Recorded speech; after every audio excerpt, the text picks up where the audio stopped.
अस्सलाम वालेकुम जी। मैं हूं डॉक्टर काजी अंसर अली और अपने होम्योपैथिक चैनल के साथ एक नई होम्योपैथिक मेडिसिन्स के साथ मैं हाज़िर हूं।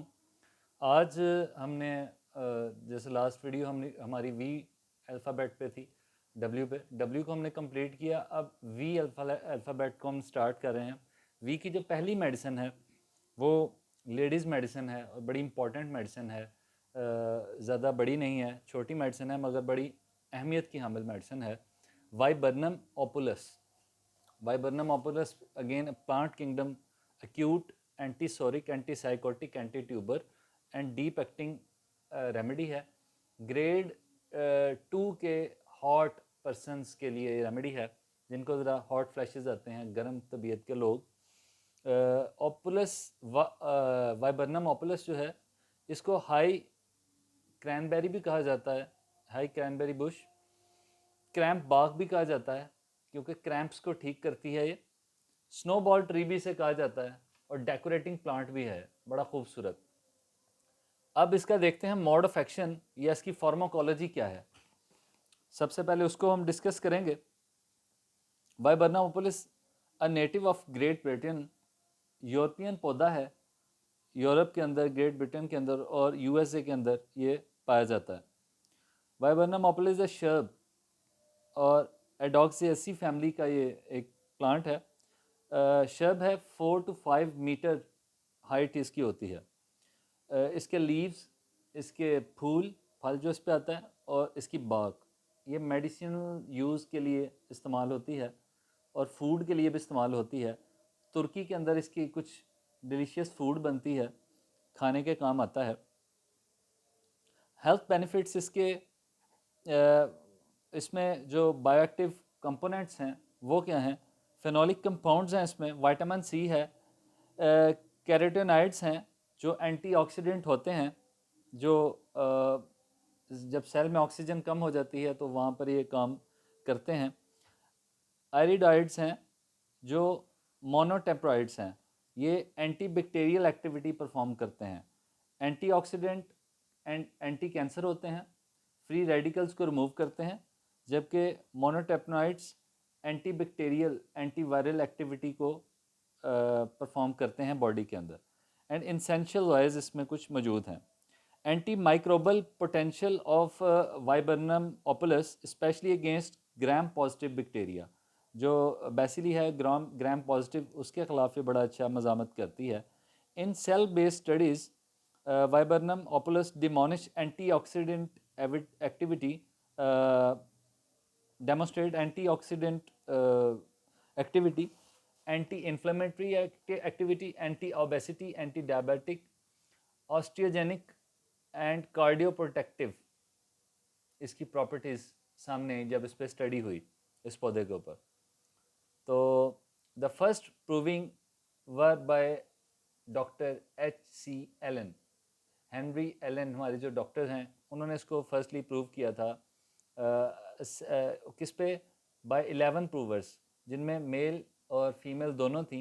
11 मर्दों ख़वातीन पर इसकी क्यू पोटेंसी, फर्स्ट पोटेंसी और 30 का डेल्यूशन ये इस पे आजमाया गया।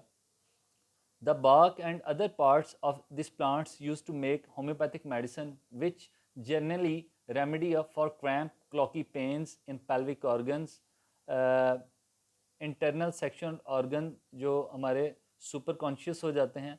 फीमेल सिम्टम मोस्ट इंपॉर्टेंट हैं इसके instead of male symptom. Often prevents miscarriage, false labour pains इसमें होती हैं, स्पाज्मोडिक एंड कंजस्टिव अफेक्शंस होती हैं। डिपेंडेंट अपॉन ओवरियन और यूट्राइन सिम्टम जो इसके हैं, dysmenorrhoea, cramps, menses, prevent abortion, miscarriage, pregnancy, cramps और न्यूरल्जिक पेन जो होती हैं, epididymitis, headache, hysteria, labour pain, false labour pain, lumbago, menstrual pain, miscarriage, ovarian pain, paralysis, uterus cramp और bearing down sensation जो होती है, बेरिंग डाउन पेन, उसके लिए ये होम्योपैथिक में यूज़ की जाती है। इसका थीम कैसा बन के आता है, ड्रग पिक्चर क्या होती है कि हमने किन पेशेंट्स को ये प्रिस्क्राइब करनी है। जिनमें मेंस्ट्रुअल इरेगुलरिटी हो, मेंसेस अपने डेट पर ना आते हों, हैज़ की प्रॉब्लम हो, डिसमेनोरिया हो, शदीद हैज़ की दर्द हो, cramps and pains in menses, दौराने हैज़ शदीद अकड़न दर्दें पेट के अंदर, एब्डोमेन के अंदर, और radiating to the thigh, left side पे ज़्यादा, लेफ़्ट साइड की रेमेडी ज़्यादा कहलाती है क्योंकि लेफ़्ट साइड पे इसके सिम्टम्स ज़्यादा हैं राइट की बजाय। और फॉल्स लेबर पेन, जब हम हमल के अंदर ख़वातीन को अगर फॉल्स लेबर पेन आ जाए, जो कॉलोफाइलम के अंदर भी है, ये उससे मैचेबल रेमेडी है, उसके साथ हम कम्प्लीमेंट्री मेडिसिन या मेन मेडिसिन के तौर पे भी इस्तेमाल कर सकते हैं। इसमें एक थीम के अंदर, इसकी ड्रग पिक्चर के अंदर बड़ा इंपॉर्टेंट प्रिक्यूलर सिम्टम जो लेट मेंसेस होते हैं, और menses for few days, few hours, सिर्फ चंद घंटों के लिए वो मेंसेस रहते हैं और फिर ख़त्म हो जाते हैं। हिस्टेरिया लाइक कंडीशन हो जाती है मेंसेस के अंदर ख़वातीन की, उसमें हम इसको यूज़ कर सकते हैं माइंड सिम्टम के अंदर, uterine and ovarian pain left side remedy. तो ये था इसका थीम जो हमारे सामने आया। अब माइंड इसका कैसा रहता है, हम माइंड को देखते हैं। माइंड के अंदर जी एक्सैल्टेशंस ऑफ स्पिरिट्स क्या होता है, state of being carried away by overwhelming emotion. आपको ऐसा लगता है कि आप किसी रूहानी ताकत के ज़ेर असर हैं, ख़ुद को आप सुपरस्टिशियस मखलूक समझने लगते हैं, या आप दबाव सा महसूस करते हैं। In some cases followed by depression, और इससे क्या होता है, ख़वातीन को अक्सर डिप्रेशन भी रहता है ऐसे केस के अंदर। डिप्रेस्ड होती हैं, इरिटेबल होती हैं, विशेस टू बी अलोन, और अकेला रहना चाहती हैं, बातचीत ज़्यादा पसंद नहीं होती उस वक़्त, और very nervous and excessively irritable behaviour रहता है। Lasting all days, confusion and inability to concentrate thoughts, अपनी सोच के ऊपर ख़ास काबू नहीं रहता, अजीब सोच आती है। हेड इसका कैसा रहेगा, हेड में vertigo in afternoon on closing eyes, जब आंखें बंद करते हैं दोपहर के वक्त तो सर थोड़ा भारी महसूस होता है और चक्कर आते हैं। फील्स एज फॉलिंग फॉरवर्ड, ऐसा महसूस होता है जैसे आगे की तरफ झटका लगे, आगे गिर ना जाऊं, बैलेंस नहीं रहता। Hair feels as if pulled, बाल ऐसे लगते हैं जैसे हवा में किसी ने खींचे हुए हैं, तने हुए बाल लगते हैं, फील होता है। स्कैल्प सेंसिटिव टू टच, और जो खोपड़ी होती है इसका सर, वो ज़रा थोड़ा सा सेंसिटिव हो जाता है, हसास रहता है टच करने से। Pain in left side of head, और बाईं तरफ दर्द बना रहता है सर में। आइज इसकी कैसी रहेंगी, swelling about the right I, वैसे राइट लेफ्ट साइड की ये रेमेडी है, मगर इसकी दाई आंख में थोड़ी swelling, sensation of sand in eyes, थोड़ी सी आंख में रेत और का एहसास सा होता है, सेंसिटिव टू टच होती है ज़रा, और पेन होती है उसमें, ठीक है। अब इसका नोज़ कैसा रहता है, स्नीजिंग और वाटरी कोराइजा भी रहता है। अच्छा, ये जो मैं सारे सिम्टम बताता हूँ, ये लाजमी नहीं है कि एक ही पेशेंट के अंदर सब तमाम के तमाम सिम्टम पाए जाएं। अगर जब हम किसी भी रेमेडी को स्टडी करते हैं एज अ पेशेंट, हम उसको रेमेडी सेलेक्ट करके देते हैं, तो हमने अगर उसमें से 10 में से बड़ी बड़ी 3 अलामात भी मिल जाएं तो हमने वो रेमेडी प्रिस्क्राइब करनी है, मगर उसमें हमने देखना है कि उसकी मेन जो चीफ सिम्टम्स हैं वो उसके अंदर कवर हों, बजाय इसके कि हम छोटे सिम्टम की तरफ जाएं। जैसे चक्कर, चक्कर बहुत सी रेमेडीज़ के अंदर हैं, तो हमें उसका मेंस्ट्रुअल साइकिल भी देखना पड़ेगा, क्रैम्प्स भी देखने पड़ेंगे, उसकी माइंड स्टेट भी देखनी पड़ेगी, वहाँ हम इसको प्रेस्क्राइब कर सकते हैं। तो ये था जो मैं बताता हूँ। हर हम रेमेडी जो भी पढ़ते हैं हमारी होम्योपैथिक के अंदर, वो एलोपैथिक की तरह हम डोज प्रिस्क्राइब नहीं करते, बैक्टीरिया को देखते हुए, पैथोजन को देखते हुए, हम सिम्टम्स को देखते हुए और मरीज़ की कैफियत को देखते हुए दवाई को प्रिस्क्राइब करते हैं। जब उसकी ज़हनी अलामत को सुकून मिलता है तो वो रिलैक्स हो जाता है, उसकी दूसरी जिस्मानी अलामत भी चली जाती हैं। माउथ इसका कैसा रहता है, टंग जो इसकी होती है बर्न होती है सेंटर से, और इम्प्रिंट होते हैं उसके टीथ, उसके दांतों के निशान उसके ऊपर लगे होते हैं, ड्राई होती है टंग, और जो टेस्ट होता है वो ख़ास अच्छा नहीं होता, copper type metallic type taste इसका रहता है टंग का। अच्छा, इसके स्टोमिक के जीआईटी के सिम्टम्स क्या हैं, नो डिज़ायर टू ईट, ज़्यादा भूख नहीं लगती, स्टोमिक फील फुल, भरा हुआ लगता है मैदा, और नोज़िया एवरी नाइट, रात को अक्सर तबीयत ज़रा बिगड़ती है, ख़राब होता है पेट, नोज़िया की कैफियत बनी रहती है, वॉमिटिंग आती नहीं है। ड्यूरिंग मेंसेस ऐसा खासकर होता है। फॉर 10 डेज आफ्टर मेंसेस तब भी ये होता है, मेंसेस के बाद भी, क्योंकि मेंसेस खुल के नहीं आते या वो इरेगुलर होते हैं, तो ये बेचैनी की कैफियत बनी रहती है। डिस्पेप्सिया हैप्चुअल होता है विद फ्लाइटस, और गैस का खराज बड़ा होता है, और कॉलिक, पेट के अंदर एब्डोमिनल कॉलिक भी उसको होती है। स्टूल इसका कैसा होता है? फ्रीक्वेंट अर्जिंग होती है स्टूल की, ज़्यादा देर रोक नहीं पाती इसका जो पेशेंट होती है अपने यूरिन को। कॉपियस यूरिन होता है, पेल होता है, लाइट कलर्ड यूरिन होता है, और कैनॉट होल्ड कफिंग और वॉकिंग। जब उसको कफ या चलते वक्त यूरिन आ जाए तो उसको ज़्यादा देर होल्ड नहीं कर सकती।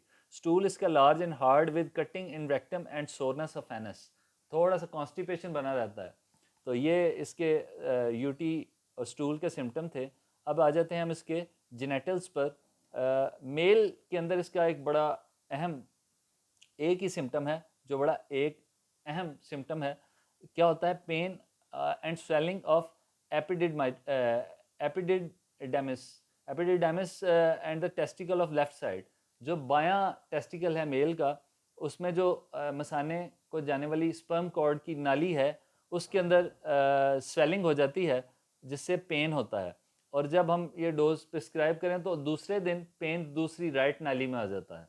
तो उससे बड़ा अनइजी सा फील करता है मेल, और उसकी कोशिश होती है, कंपेल्ड हो जाता है to wear a suspensory bandage और सम लाइक अंडरवेयर, कि वो अपने काउच को ज़रा उठा कर रखे, अंडरवेयर से थोड़ा टाइट रखे, तो दर्द को सुकून मिलता है।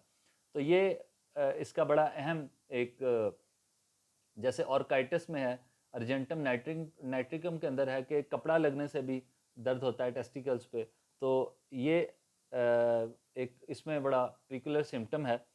फीमेल सिम्टम के अंदर मिसकैरेज होता है, फॉल्स लेबर पेन्स होती हैं। अव्वल तो मिसकैरेज के चांसेस बड़े बने रहते हैं उन फीमेल के अंदर जिनकी शादी हुई मगर 2-3 बार हमल ज़ाया हो गया और हैप्चुअल ये मिसकैरेज की एक आदत सी बन गई। तो वहाँ पर हम इसको देखकर प्रिवेंट कर सकते हैं, क्योंकि इसमें इसकी जो हमने प्रॉपर्टीज़ पढ़ी हैं, इस पौधे के अंदर anti microbial, anti bacterial properties हैं, एंटीऑक्सीडेंट प्रॉपर्टीज़ हैं, विटामिन सी पाया जाता है, कुछ मिनरल्स की भी इसमें मिकदार पाई जाती है इसकी बाग के अंदर। तो ये मल्टी विटामिन्स के तौर पे भी काम करता है, एंटीबायोटिक के तौर पे भी काम करता है। तो रहम को बड़ी अच्छी, ये उसकी सोजिश वगैरह, वर्म वगैरह को उतारने में बड़ा अहम किरदार ये अदा करती है मेडिसिन। तो एक हमने ये इम्पॉर्टेंट इसका सिम्टम देखा। और फॉल्स लेबर पेन, वो उन ख़वातीन के अंदर जिनको हमल हो गया, उनको ऐसा लगता है कि अभी हमल गिर जाएगा और हमल गिरने के चांसेस बढ़ जाएं, तब भी हम इसको यूज़ करते हैं। अगर इसका मदर टिंचर क्यू फॉर्म दे दी जाए ज़्यादा मकदार के अंदर, तो वो हमल को गिरा देती है। इसका बड़ा एहतियात रखना है, क्योंकि होम्योपैथिक मेडिसिन सिम्टोमाइज और सेम लाइक क्योर पे फ़लसफ़े पे खड़ी हैं। तो जो चीज़ जो ज़्यादा मकदार मर्ज़ को पैदा करती है, वो ज़्यादा कम मकदार मर्ज़ को ठीक भी कर सकती है। तो हम इसको कम मकदार में देंगे तो पेशेंट ठीक हो जाएगा। अगर हम क्यू पोटेंसी का इस्तेमाल बार बार करवाएंगे तो वही लामत लौट आएंगी, यानी हमल को गिराने के लिए भी यूज़ हो सकती है अगर हम साथ में दूसरी मेडिसिन को भी दे दें तो। अच्छा, इसमें जी क्रैम्प्स लाइक पेन होती है in calves and thigh radiating to left thigh, pains flying from one part to another. इसकी जो पेन है वो शिफ्ट करती रहती हैं पल्सेटेला की तरह। wandering tide pain extending to the hip and the knees, pain in ovarian region, congested feeling in pelvic organs as before menses, bearing down pain in pelvic region with uneasiness as before menses, as during menses, with heavy itching in sacral region and over pubis, as during menses with drying pain anterior muscle of thighs, uh, every day after 3 p.m. with occasional shooting over ovaries, left. ये जो इसकी जो ovaries की pen है, uterine pen है, cramps हैं और limbs की पेन है, थाई की पेन है, ड्यूरिंग मेंसेस ये सारी ज़्यादा होती हैं। तो हम उसमें मेटफॉस के साथ अगर इसको यूज़ करें तो बहुत शानदार, बहुत अच्छे नताइज देती है। अब इसकी आ जाते हैं हम एक्सट्रीमिटीज़ की तरफ कि एक्सट्रीमिटीज़ यानी रेस्ट ऑफ द बॉडी पे कैसा बिहेव करती है। स्टिफ होते हैं उसके, sore and feeling in nape of neck, ये गर्दन ज़रा थोड़ी अकड़ी सी रहती है। Feel as if back would break, ऐसा फील होता है जैसे उसकी कमर टूट गई है, बड़ा शदीद किस्म का कमर में दर्द होता है। Scalp backache, lower extremities weak and heavy, जो इसकी नीचे हैं टांगे बिलो नी, उनमें बड़ी कमज़ोरी और दर्द फील होती है, कमज़ोरी फील होती है, भारी महसूस होती हैं वो चलते वक्त। पेन इन राइट शोल्डर, दाएं कंधे के अंदर दर्द होता है। Soreness of left shoulder in region of subclavian muscle, subclavian muscles हमारे यहाँ से जो निकलते हैं अंसली की हड्डी से, जो जॉइंट करते हैं, वहाँ पर लेफ्ट शोल्डर के अंदर पेन महसूस होती है क्योंकि लेफ्ट साइड की रेमेडी ज़्यादा है। Rest and wet weather, motion with lameness numbness of left arm and head, बाएं जो हाथ है और बाजू है उसके अंदर सुनपन का एहसास आ सकता है। मोडेलिटीज़ की क्या है जी, वर्स होती है with hot water warm room in night laying on affected side, अगर हम बाईं तरफ दर्द ज़्यादा है, बाईं तरफ अगर लेट जाते हैं उससे दर्द को मज़ीद बढ़ावा मिलता है, मज़ीद तकलीफ़ बढ़ती है। तो ये उसकी एग्रीवेशन है। गर्म कमरे में रात को उस एरिया की तरफ लेटने से ये तकलीफ़ बढ़ जाती हैं, और बेटर कब होती हैं, इन ओपन एयर, खुली हवा के अंदर, एंड इन रेस्ट, और जब आप आराम कर रहे होते हैं उस वक्त ये तकलीफ़ बेहतर होती हैं। अच्छा, इसका अगर हम ओवरडोज है इसको हम एंटीडोट कैसे कर सकते हैं, क्योंकि एक्यूट रेमेडी है, इसको एक्यूट मेडिसिन देकर फ़ौरन हम एंटीडोट कर सकते हैं। नक्स एंड एकोनाइट अगर हम इसको दें तो इसका असर हम ख़त्म कर सकते हैं। वाइबर्नम की जो कम्प्लीमेंट्री मेडिसिन निकल कर आती हैं जो सेम लाइक ऐसा ही काम करती हैं, bearing down sensation, pain in pelvic area, dysmenorrhoea, irregular dates, cramps, उनमें वाइबर्नम परफोलियम ये भी इसके साथ काम करती है, सीपिया की तरह इसके साथ काम करती है, सिमसीफ्यूगा, जेंथोजाइलम और कालूफाइलम, ये फॉल्स लेबर पेन, ये इसकी कम्प्लीमेंट्री मेडिसिन बन के आती हैं। अगर हम इसके साथ इसको इस्तेमाल करेंगे तो बड़े अच्छे नताइज हमें देखने को मिलते हैं।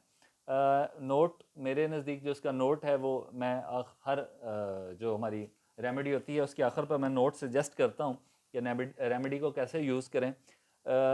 वाइबर्नम क्योंकि एक एक्यूट रेमेडी है और फास्ट एक्टिंग है, जल्दी अपने नताइज दे देती है, तो हमल अगर फ़ौरन गिर रहा हो तो आप 30 पोटेंसी में भी इसको यूज़ करवा दें तो हम बच सकते हैं हमल मिसकैरेज से। तो क्यू फॉर्म में इसके 10 से 15 ड्रॉप्स आप सुबह और शाम पानी के साथ यूज़ कर सकते हैं, डायरेक्ट टंग पे आपने नहीं लेने। 30 पोटेंसी या बिलो 30 पोटेंसी को आप दे सकते हैं डिस्किट्स के ऊपर डालकर। तो इसको 200 पोटेंसी में सिर्फ माइंड सिम्टम पे यूज़ करना है, जहाँ ख़तून समझती है कि उसके साथ कोई रूहानी ताकत है, तो हम 1 या 2 डोज देकर इस असर को ख़त्म कर सकते हैं। तो वाइबर्नम जो बड़ी अहम रेमेडी है ख़ासकर ले डॉक्टर्स के लिए, वो इसको प्रैक्टिस में लेकर आएँ और ख़वातीन के कई मसाइल से हल कर सकते हैं। भांजपन, बच्चों का ना पैदा होना सिर्फ डेट्स की इरेगुलरिटी की वजह से, दूसरे मसाइल चिड़चिड़ापन और डिस्मेनोरिया, क्रैम्प्स लाइक फीलिंग, इन सब को हम इसी रेमेडी से हल कर सकते हैं। तो ये थी आज की रेमेडी, उम्मीद है आपको पसंद आई होगी। और वी लेटर को हमने शुरू किया है, वी की आज ये पहली मेडिसिन थी, वाइबर्नम ओपुलस, जो एक प्लांट किंगडम की रेमेडी है और बड़ी एक्यूट और बड़ी शॉर्ट और बड़ी अच्छी सी रेमेडी है। इसको आप यूज़ करें और इसके फ़ायदे उठाएं जैसे मैंने बताया, और हमेशा डॉक्टर की प्रिस्क्रिप्शन के बगैर दवाई को यूज़ नहीं करना, अपने डॉक्टर से मशवरा करके उसकी डोज को मुकर्रर करवा के ही यूज़ कीजिएगा, सेल्फ मेडिकेशन मत कीजिएगा। ये मैं आम लोगों को बता रहा हूँ जो मेरे स्टूडेंट्स या हमारे डॉक्टर्स नहीं हैं, उनकी बात नहीं कर रहा, मैं आम लोग जनरल पब्लिक के लिए कह रहा हूँ। If you like and like my videos, please subscribe my channel, go to the bell icon button, press bell icon button for the notification of new video. Hope we will meet again in a new product or remedy of homeopathy. मिलते हैं इंशाल्लाह। अपना ख्याल रखिएगा। अल्लाह हाफिज़।